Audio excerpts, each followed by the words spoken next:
The MAC is in CMA, CM, $1 billion, and then Clarios, Stellantis, General Motors, GE Aerospace, Honda, Nissan, Hyundai are all putting in billions and billions of dollars, and they're committed 100%. So. And we've never had, and this is after 2.5 months. This is after just a short, this all took place as soon as we came out with what everybody wanted to do. You know, I watched a gentleman today on television, used to work with Lee Iacocca, a very respected automobile person, and he said, you know, because they're asking people, and they try and get as many negative people as they can, but they can't find them too much. It's pretty hard to find in terms of what we're doing, especially when they see all this investment. He said, so tell me, what do you think of what Trump is doing from the automobile standpoint? He said, I can't believe it. Somebody is finally, he's an older guy, real pro, really top guy, with Lee Iacocca. He said, I never thought I'd see the day when this would happen, where somebody had the courage to go and do what has to be done. This is transforming our nation. Our entire nation is going to be transformed, not only with the cars, but on every single other item that's built. We're going to become an industrial powerhouse. And he said that so beautifully today. In fact, I'm going to find out, I'm going to get a tape, and Bruce, I'm going to get that tape, and I'm going to send it to you out in Long Island, and you're going to play it for the people. And all your union workers and your non-union workers out there, you got a pretty even split. But we have, so far, it looks like we're going to have about $6 trillion of investments, and you wouldn't do that in years in this country over the last number of years. $6 trillion, and that's going to be much higher by the end of the year. And think of what $6 trillion is. You wouldn't have even a small percentage of that under this other system. We're going to be an entirely different country, and it's going to be fantastic for the workers. It's going to be fantastic for everyone. There will never have been a transformation of a country like the transformation that's already happening in the United States of America. It's an incredible thing to watch, and it's incredible to meet with the top people, people that you read about, very wealthy people, or people that are great managers and executives and presidents of big public companies, and to watch the enthusiasm they have now that they didn't have. They gave up on our country. They went to foreign countries and they built. Companies are pouring into our country at levels never seen before, with jobs and money to follow, and it's really beautiful. In the coming days, there will be complaints from the globalists and the outsourcers and special interests and the fake news. Always, the fake news will always complain. But never forget, every prediction our opponents made about trade for the last 30 years has been proven totally wrong. They were wrong about NAFTA. They were wrong about China.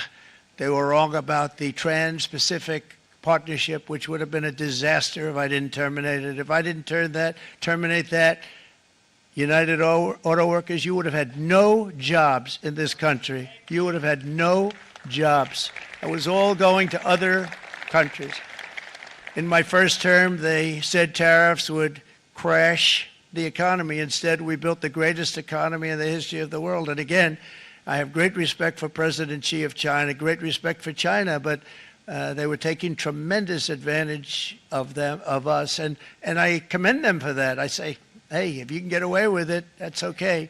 But, you know, they understand exactly what's happening, and they probably, most of them are saying it's about time they did something, but and they're going to fight, and they're going to fight fair. Everyone's going to fight. You know, it's like, I say to the leaders, look, you got to take care of your country, but we have to start taking care of our country now.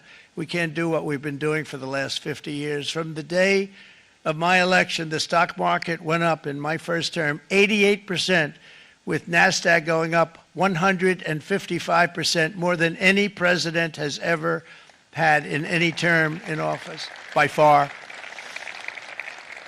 And I think we're going to blow that away. And maybe the numbers won't show, but I think they're going to show much better than even those numbers. But what you're going to see is you're going to see activity, that empty, dead sites, factories that are falling down. Those factories will be knocked down, and they're going to have brand new factories built in their place. They're not only talking about renovating, they're talking about brand new, the best anywhere in the world, the biggest anywhere in the world. I have a friend who builds car plants, and I said, I want to see the biggest and the best. He said, well, we have to go to Mexico. I said, no, I want to see it in the United States. He said, we're not building them in there. This is a year and a half ago during the campaign. He said, we're not building it. You'd have to go to Mexico. When I was starting to decide to run, and I went to number one in the polls very rapidly, I want to say, like let's say in the first hour, and then shortly thereafter, it looked like I was going to win, and the fake news was saying, "Oh no, don't do this." What they don't know is if I didn't win, they would have really been in trouble, because nobody wants to read them anyway. But I tell you what, when it looked like I was going to win, I announced that I was going to be doing exactly what we're talking about today. Great consistency, actually, because I've been talking about it for 40 years. But because I saw what was happening 40 years ago. If you look at my old speeches when I was young, very handsome, my old speeches, and that people would say, I'd be on a television show, I'd be talking about how we were being ripped off by these countries. I mean, nothing changes very much. The only thing that changed were the countries, but nothing really changes. But it's why it's such an honor. It's such an honor to be finally able to do this. If you look at China, I took in hundreds of billions of dollars in my term, hundreds of billions. They never paid 10 cents to any other president, and yet they paid hundreds of billions, so much so that Biden couldn't do anything. They wanted to try and terminate it because he had a very special relationship with China. You know what the relationship was? He had a special relationship. But the numbers were so big, that they couldn't do it. So they did ease it up. They did things that they shouldn't have done. They made it a lot more comfortable for them, but they couldn't do it because the numbers were hundreds of billions of dollars, and I did that. And we were on our way to doing something like incredible. And then we had a very bad election happen, a very bad election. A lot of bad things happened. So when I said we got to do it again, I said we have to make it too big to rig. And we made it too big to rig, and we won in records. And it was a monumental win.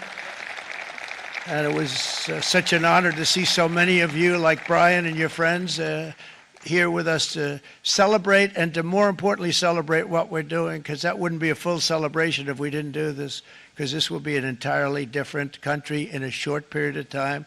It'll be something the whole world will be talking about it. The critics made the very tired predictions earlier this year, but in February, core inflation dropped to the lowest rate in 4 years, and the price of eggs, as you know, just in a month and a half, we were there for 4 weeks, and the first week I got blamed for eggs. I said, I just got here.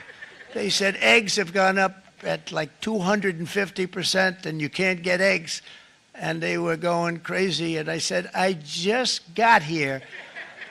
And then we got to work on eggs, and we got to work on everything. And our great Secretary of Agriculture, you did a fantastic job, Brooke Rollins. She did a fantastic job. And as I said before, the price of eggs dropped now 59%, and they're going down more, and the availability is fantastic. They were saying that for Easter, please don't use eggs. Could you use plastic eggs? I said, we don't want to do that. We want to, and you really came through. It's an amazing job. Thank you very much, Brooke. You did great. But likewise, an old-fashioned term that we use, groceries. I used it in the campaign. It's such an old-fashioned term, but a beautiful term, groceries. It sort of says a bag with different things in it. Groceries went through the roof, and I campaigned on that. I talked about the word groceries for a lot, and energy costs now are down. Groceries are down. Gasoline is way under $3, and people are beginning to be able to buy things and live again. We brought prices way down. We created 10,000 already in a few weeks, new manufacturing jobs. And it was that took place in 1 month, numbers that they haven't seen in a long time. We had virtually no inflation under my term. We had virtually no inflation for 4 years, but after transitioning over to Sleepy Joe, it went from almost non-existent to the highest in the history of our country. They had the highest inflation in the history of our country, brought up by energy and bad spending and bad policy, and a lot of bad things happened. How about allowing millions and millions and millions of people to pour into our country with open borders, where it's so sad to see even now. And I see our great secretary you have done. Stand up, please, Christy. Stand up. Christy Nome and Tom Homan. These people are doing a great job, but gotten them out in records. We have problems with judges that don't want them to go out. They want Tren de Aragua, and they want MS-13, the most vicious gangs ever. Nobody's ever seen anything like it. Absolute killer gangs. They kill people. They don't even think about it. And we put them out, and we have judges now, radical left judges that want to, they don't want them to go out. They want them to even be brought back. Let's bring them back. You've done a fantastic job, and please thank everybody. Homeland Security, thank everybody. Appreciate it. And we now have a border that's the best border that we've ever had, even better than it was my first term. My first term we did good, but this one we really specialized in. We've done really well. And we had records then. We had the best, safest border. 4 years ago, we had the best border there ever was. And now we have you've actually matched it and done even better. And we're going to get it down the right way. And we want people, by the way, to come into our country, but we want to come in through a legal process. We want them to come in legally. We need more people. We need people to raise land to help the workers and the Teamsters and the union people and everybody else. We need people and the farmers. And we're going to let people come in and we want them to come legally. They have to have the capability of loving our country, not people that hate our country. We don't want them in our country. And now we're going to pass the largest tax cuts in American history, and that's where we're relying on Mike and John Thune. And we will not cut Social Security, Medicare, or Medicaid benefits, and the Democrats will, because if they got in, the entire economy would collapse. This country was heading for a collapse under the people that you saw. They were horrible. I think one of the reasons people like the job, I have my highest approval ratings because I think they're comparing me to the worst administration in the country. I appreciate that. But the House and Senate Majority Leader, appreciate them.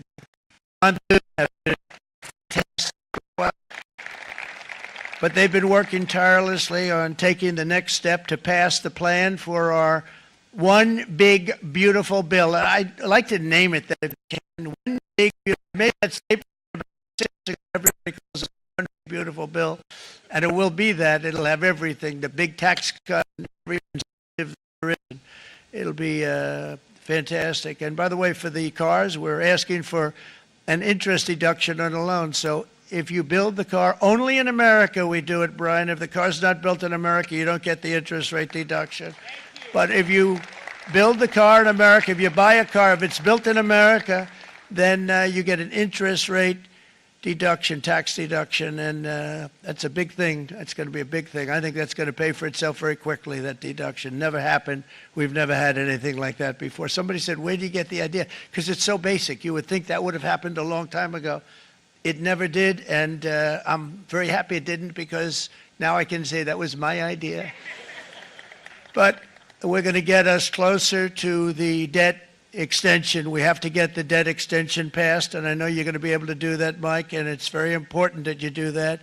And all of the other things that the Senate budget plan gives us, along with working, because I know they're working together, John and Mike, and the two bills are going very well together. We need to get our shared priorities done, including certain permanent tax cuts. We want the tax cuts to be permanent, spending cuts, energy and historic investments in defense, border, and so much more. We're covering everything. These will be phenomenal. There'll be no bill like this going to straighten. One bill is going to straighten out our country for many, many years to come. And we said, let's just do it and let's get it done. And some guys will love it and some guys will like it a little bit less because they're not getting what they were exactly looking for, but they're getting a lot. They'll never, if we get this done, it'll be the most incredible bill ever passed in the history of our Congress and Senate and congressmen, the senators and the congressmen, many of whom are here today, will be very proud of themselves. I really believe that. It's going to set us on a whole new prosperous path. We're going to cut spending and right-size the budget back to where it should be. We're going to do that very strongly. Thank you, Rick. Thank you. John, thank you. Oh, look at all of our senators over there. Oh, boy. That's a nice group of people. But I won't like them so much if they don't get this bill done. That's a great group. And Congressman, thank you very much. I appreciate it. Tremendous people. The Senate plan has my complete and total support, and the House plan likewise is very similar, moving along pretty much the same step, and as soon as you're ready, you'll show it to me, and I'm sure it'll have my support, Mike. Every Republican congressman and senator must unify. We have to unify. We can't be separated. We have to get it done. We have to get absolutely everything we can, and we have to take care of the American people. That's the only thing that matters. We have to take care of the American people first. We need to pass this bill immediately, get it done, including debt extension. From this day on, we're not going to let anyone tell us that American workers and families cannot have the future that they deserve. We're going to produce the cars and ships, chips, airplanes, minerals, and medicines that we need right here in America. The pharmaceutical companies are going to become roaring back. They're coming roaring back. They're all coming back to our country, because if they don't, they got a big tax to pay. And if they do, I'll be very happy, and you're going to be very happy, and you're going to be very safe. We're going to build our future with American hands, with American heart, American steel, and we're going to build it with American pride like we used to. We're approaching our 100th day as president, and have been given credit by a lot of people, actually, even some of the fake news. Can you believe it? Which in this case, hopefully, isn't fake, for having done more in that time than any other administration in the history of our country in the first 100 days. I think we've had an amazing, in terms of what we've done, what we've gotten accomplished.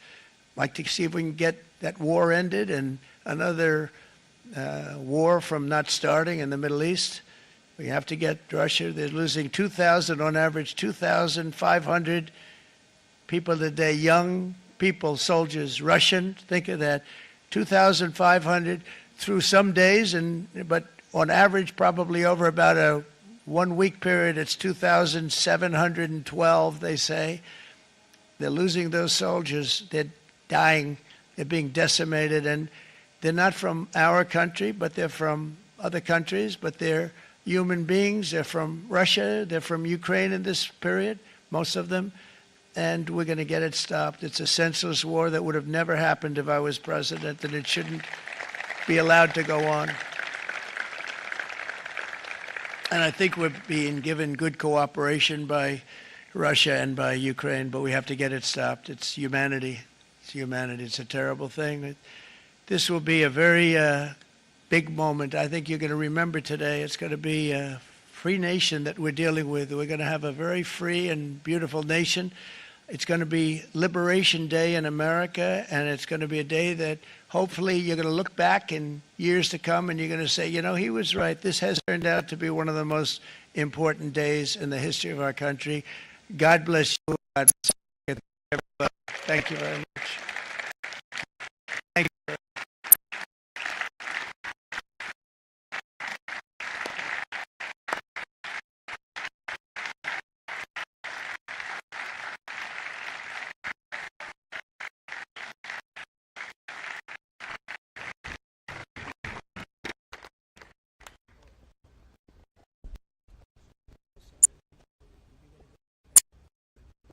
Group of people. Well, we have some very, very good news today, and a lot of good things are happening for our country. Please sit down. My fellow Americans, this is Liberation Day, waiting for a long time. April 2nd, 2025 will forever be remembered as the day American industry was reborn, the day America's destiny was reclaimed, and the day that we began to make America wealthy again. We're going to make it wealthy, good and wealthy. For decades, our country has been looted, pillaged, raped, and plundered by nations near and far, both friend and foe alike. American steel workers, auto workers, farmers, and skilled craftsmen, we have a lot of them here with us today.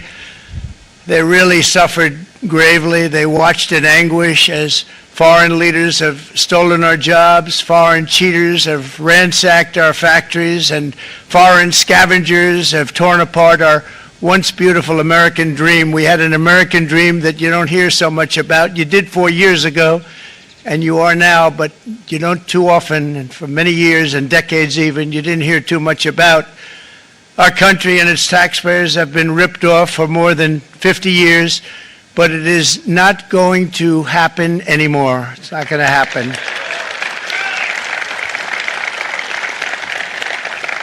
In a few moments, I will sign a historic executive order instituting reciprocal tariffs on countries throughout the world. Reciprocal, that means they do it to us and we do it to them. Very simple, can't get any simpler than that.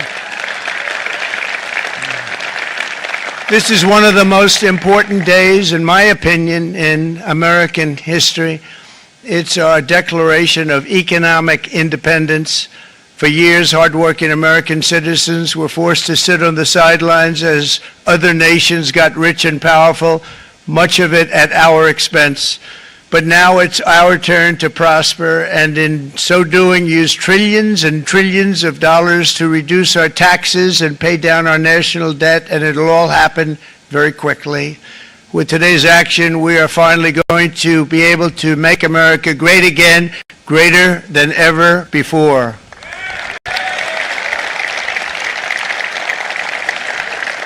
Jobs and factories will come roaring back into our country, and you see it happening already.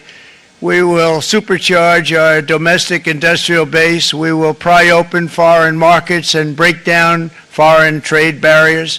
And ultimately, more production at home will mean stronger competition and lower prices for consumers. This will be indeed the golden age of America. It's coming back, and we're going to come back very strongly. We're pleased to be joined on this momentous occasion by Vice President J.D. Vance. J.D., thank you. Thank you. Thank you very much. Where are you, J.D.? No, that wasn't too hard to find. I was looking. He likes to take okay to be a lot of confidence, Mike, isn't it? And nearly my entire cabinet is here, as well as Speaker Mike Johnson, who's done an amazing job. And with the great success we had last night in Florida, we have a majority of 7. And 7's like a lot when we had it at 1, right?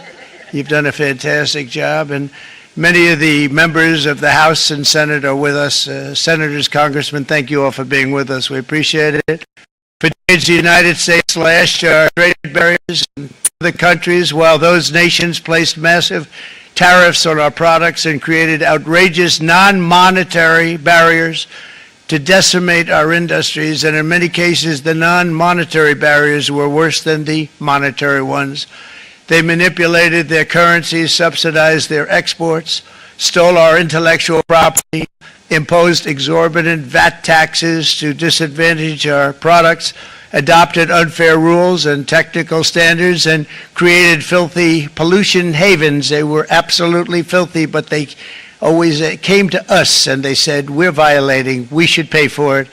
It's all detailed in a very big report by the U.S. Trade Representative on foreign trade barriers, and I'll just hold it up for you. It's available, and you don't have to pay too much. You pay a lot of work for something, actually, because it's a special book. It's frankly, it's very upsetting when you read it, when you see what people have been doing to us for 30 years. This all happened with no response from the United States of America, none whatsoever. But those days are over. Let me offer just a few examples of the vicious attacks our workers have faced for so many years. The United States charges other countries only a 2.4 tariff on motorcycles. Meanwhile, Thailand and others are charging much higher prices, like 60%. India charges 70%. Vietnam charges 75%, and others are even higher than that. Likewise, until today, the United States has for decades charged a 2.5 tariff. Think of that, 2.5% on foreign-made automobiles. The European Union charges us more than 10% tariffs, and they have 20% VATs, much, much higher. India charges 70%, and perhaps Worst of all are the non-monetary restrictions imposed by South Korea, Japan, and very many other nations. As a result of these colossal trade barriers, 81% of the cars in South Korea are made in South Korea. 94% of the cars in Japan are made in Japan.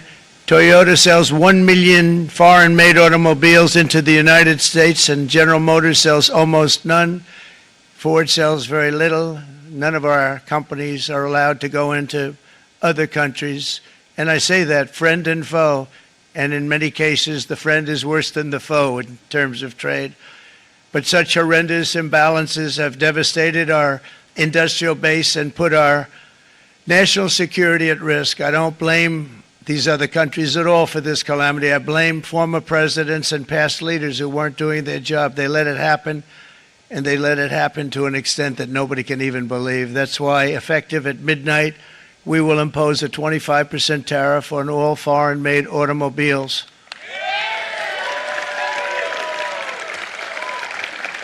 Thank you. Brian, I'd like to have you come up here for a second, okay? I just see him sitting. He's been a fan of ours, and he understands this business a lot better than the economists, a lot better than anybody. Brian, say a few words. Great honor to have you. Thanks. Thank you, Mr. President. I grew up just north of Detroit, Michigan, in Macomb County, known as the home of the Reagan Democrats. My first vote for president was for Ronald Reagan. I thought that was going to be the best president I ever saw in my lifetime until Donald J. Trump came along. I have watched my entire life, I have watched plant after plant after plant in Detroit and in the metro Detroit area close. There are now plants sitting idle. There are now plants that are underutilized, and Donald Trump's policies are going to bring product back into those underutilized plants. There's going to be new investment. There's going to be new plants built. And the UAW members, and I brought 20 of them with me, they're sitting right over here. We support Donald Trump's policies on tariffs 100%. So, Mr. President, we can't thank you enough. And in 6 months or a year, we're going to begin to see the benefits. I can't wait to see what's happening 3 or 4 years down the road. Thank you, Mr. President. Thank you. What a great guy. He got it right from the beginning. He got it before almost anybody else. This group over there, they got it too. And you know, we won the state of Michigan. We won Michigan by a lot, and I want to just thank you all. The workers were fantastic. The Teamsters were fantastic. Everyone was pretty good, I will tell you. Thank you very much. I appreciate it. You're going to be very happy very soon, and you probably see what's happening with all of the, not only car companies, but car companies in particular. You see it with all of the ones they're moving, they're announcing day in, day out. You're seeing it. Nobody's ever seen anything like that. With today's actions, we're also standing up for farmers and ranchers who are brutalized by nations all over the world. Brutalized. Canada, by the way, imposes a 250 to 300% tariff on many of our dairy products. They do the first can of milk. They do the first little carton of milk at a very low price, but after that it gets bad, and then it gets up to 275, 300%. So when they're figuring what's Canada charging, they say, oh, about 2%, 3%. But take a look at what happens down the road. When you look a little bit, it's not a pretty picture, and we don't like it, and it's not fair. It's not fair to our farmers. It's not fair to our country. And with countries like Canada, you know, we subsidize a lot of countries and keep them going and keep them in business. In the case of Mexico, it's $300 billion a year. In the case of Canada, it's close to $200 billion a year. And I say, why are we doing this? Why are we doing this? I mean, at what point do we say, you got to work for yourselves, and you got to, this is why we have the big deficits. This is why we have that amount of debt that's been placed on our heads over the last number of years, and we're really not taking it anymore. Through non-tariff barriers, the European Union bans imports of most American poultry. You understand? They say, we want to send you our cars, we want to send you everything, but we're not going to take anything that you have. Australia bans, and they're wonderful people and wonderful everything, but they ban American beef, yet we imported $3 billion of Australian beef from them just last year alone. They won't take any of our beef. They don't want it because they don't want it to affect their farmers. And you know what? I don't blame them, but we're doing the same thing right now, starting about midnight tonight, I would say.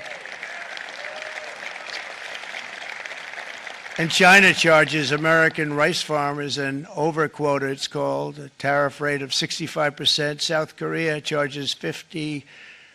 Actually, they charge different, from 50% to 513%. And Japan, our friend, charges us 700%. But that's because they don't want us selling rice and other things. Who can blame them, Madam Secretary? Agriculture, great job you did on eggs, by the way. The egg prices came down 50%. You got them down 50% once we got involved. They were going through the sky. The egg prices, they were going through the sky, and you did a fantastic job. Now we have lots of eggs, and they're much cheaper, down about 59% now, and they're going down further.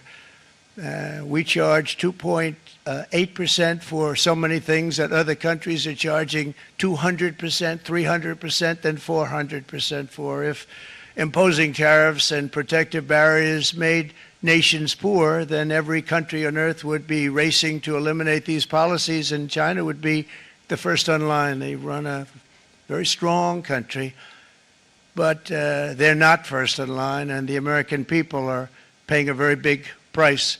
From 1789 to 1913, we were a tariff-backed nation, and the United States was proportionately the wealthiest it has ever been. So wealthy, in fact, that in the 1880s, they established a commission to decide what they were going to do with the vast sums of money they were collecting. We were collecting so much money so fast, we didn't know what to do with it. Isn't that a nice problem to have? What do you think, Marco? Good problem?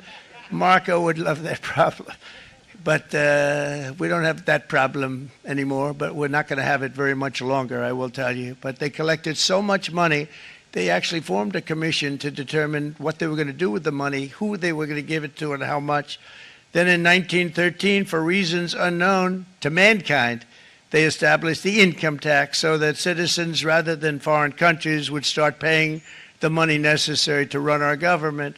Then in 1929, it all came to a very abrupt end with the Great Depression, and it would have never happened if they had stayed with the tariff policy. It would have been a much different story. They tried to bring back tariffs to save our country, but it was gone. It was gone. It was too late. Nothing could have been done. It took years and years to get out of that depression, far longer than even FDR had that office right over there for a long period of time. The ramp system, it's rather intricate, was built because of him, and every time you walk up, you think of him, and he did a great job in many ways, but it lasted long beyond his terms, as you know. But it's not too late any longer, and we're going to start being smart, and we're going to start being very wealthy again. We're going to be wealthy as a country because they've taken so much of our wealth away from us. We're not going to let that happen. We truly can be very wealthy. We can be so much wealthier than any country. It's not even believable, but we're getting smart. Nearly a century later, in the face of unrelenting economic warfare, the United States can no longer continue with a policy of unilateral economic surrender. We cannot pay the deficits of Canada, Mexico, and so many other countries. We used to do it. We can't do it anymore. We take care of countries all over the world. We pay for their military. We pay for everything they have to pay, and then when you want to cut back a little bit, they get upset that you're not taking care of them any longer. But we have to take care of our people, and we're going to take care of our people first, and I'm sorry to say that.